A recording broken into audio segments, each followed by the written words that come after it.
Assalamu alaykum qarindoshlar, qanday ahvolinglar?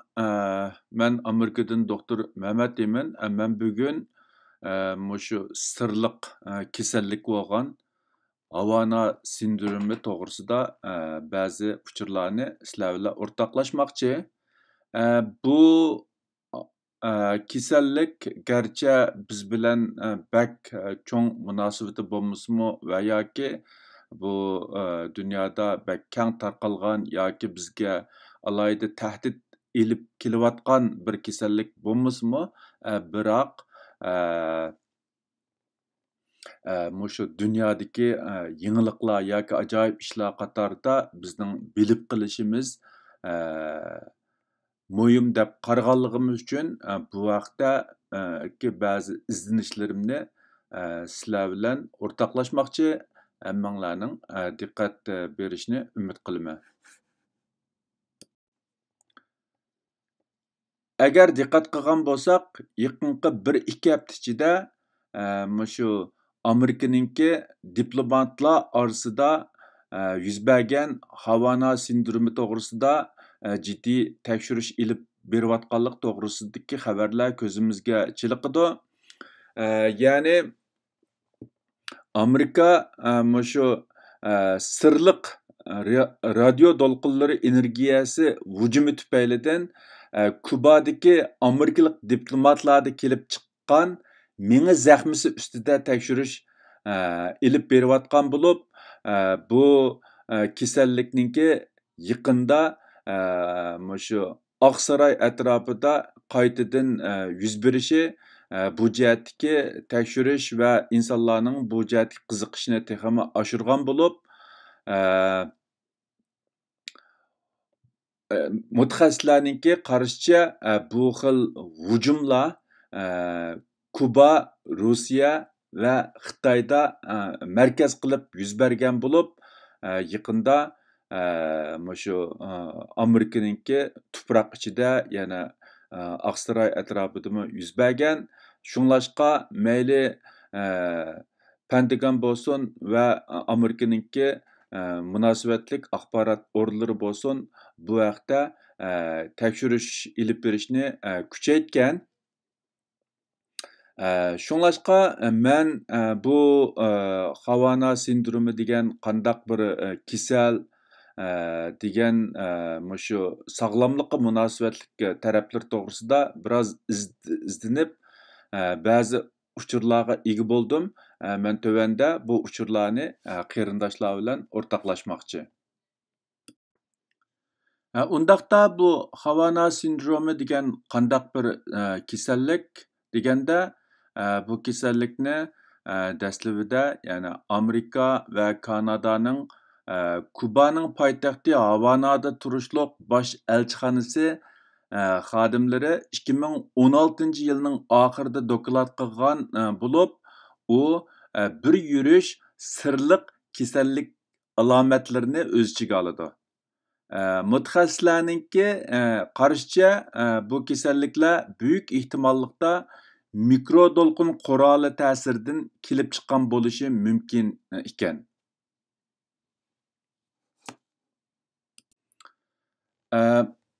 Mana bular mushu haqda, ya'ni Havana sindromi va uni keltirib chiqargan mikrodolqin qurollari to'g'risidagi ba'zi xabarlar bo'lib, soldagi xabarda deyishicha, mikrodolqin quroli balkim mushu sirliq kasallikniki kaynida bo'lishi mumkin deb degan bo'lsa, bu o'ngdagi xabarda mushu Pentagonninki mushu mikrodolqinliq qurol to'g'risida ki xabar olib, buningda mushu mikrodolqinliq qurollarniki osonlikcha sezgili bo'lmaydiganligini doklad qilgan.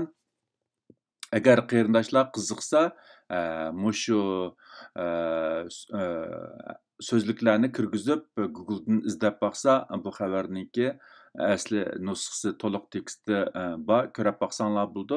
Endi bundaqcha aytgan vaqtida bu kasallik garchi yangi bir kasallik bo'lmasimi,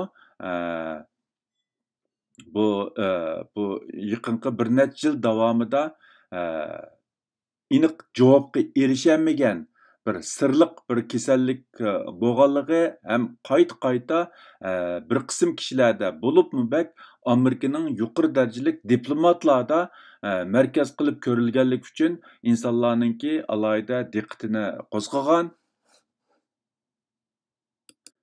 Bu kasallik men yuqorida deb o'tgandagidek eng dastlabda shu Amerika va Kanadaninki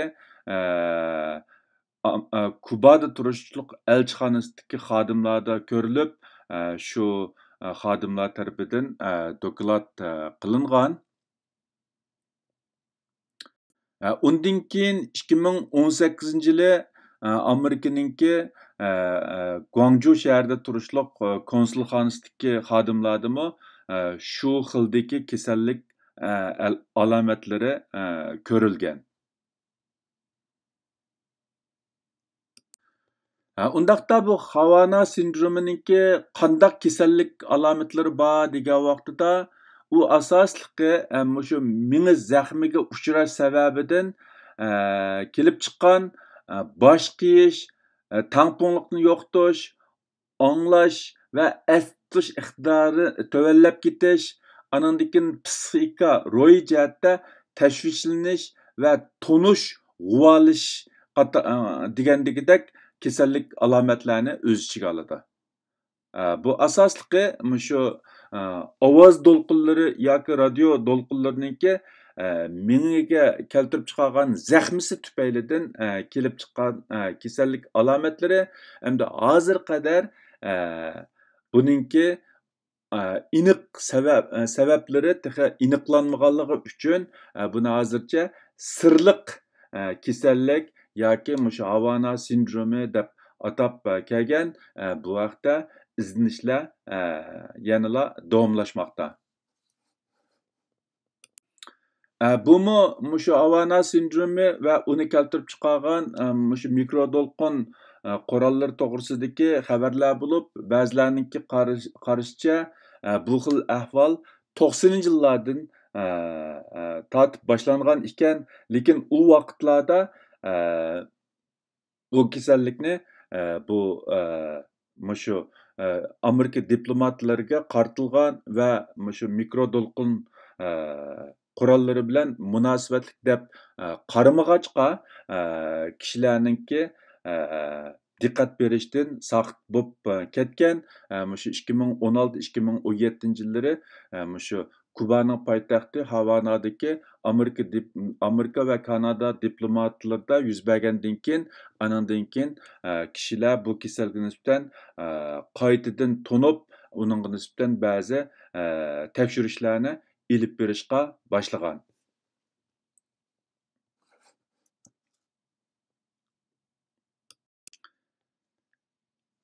Hamda hozir bu rasmiy bir sirliq kasal, ya'ni ma'lum davlat yoki ma'lum kuchlar tarafidan g'arazlik holda keltirib chiqarilgan kasallik sifatida rasmiy arxivlashtirilgan va bu haqda tekshirishlar ilib berilishga başlagan.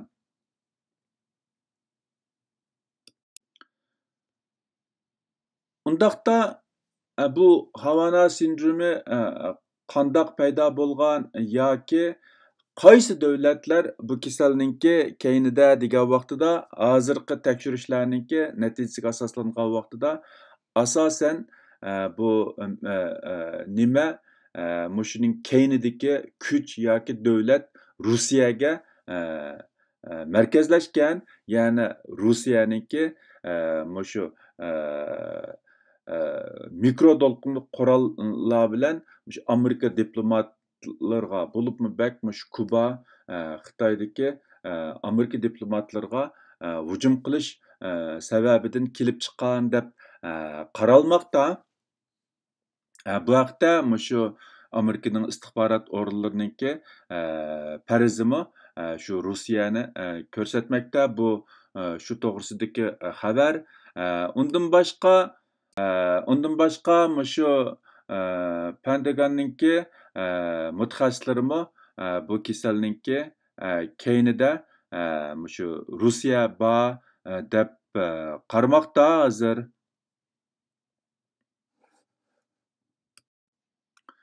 Undaqda bu mikro dolqun quroli qandaq bir qurol yoki qandaq bir narsa degan vaqtida bu asosliqi shu mikro dolqun tavasiga kiradigan mayli ovoz dolqunlari bo'lsin yoki lazer yoki mushu mikro dolqun doirasiga kiradigan shu dolqunlarninki energiyasidan foydalanib mushu ko'zlagan nishonga hujum qilishda ishlatadigan bir xil qurol bo'lib, bu qurol bilan bu qurolning hujumga uchirganlarda asosliqi mini zaxmisi kelib chiqadiganligi ma'lum. Albatta bu jihatda balkim fizik o'qigan yoki fizikaniki mushu qonuniyatlarni tadqiq qilgan qarindoshlar balkim bu jihatda texmi yaxshi uchur bilan ta'minlashi mumkin. Hemen bu yerda asosliqi uninki mushu tibbiy jihatdagi sog'lomlik jihatdagi zaxmisini markaz qilganligim uchun bu qurolninki mexanizmi jihatda ko'p to'xtalmayman.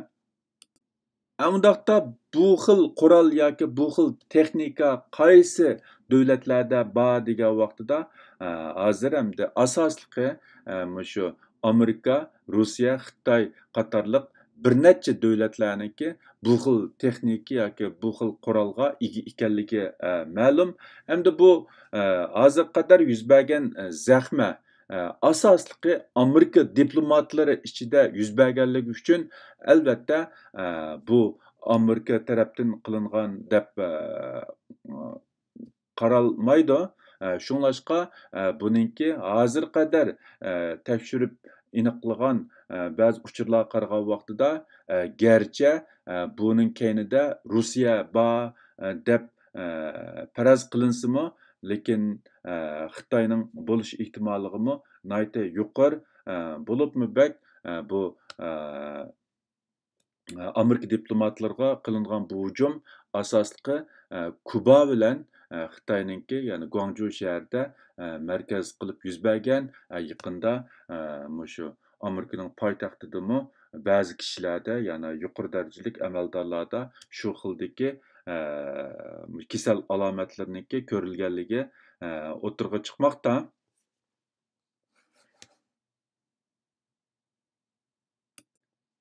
Bugungi bu Havana sindromi to'g'risidagi qisqa uchurni mishada oxirlashtirmoqchi. Hammanglarning diqqat berganinglarga ko'pdan ko'p rahmat.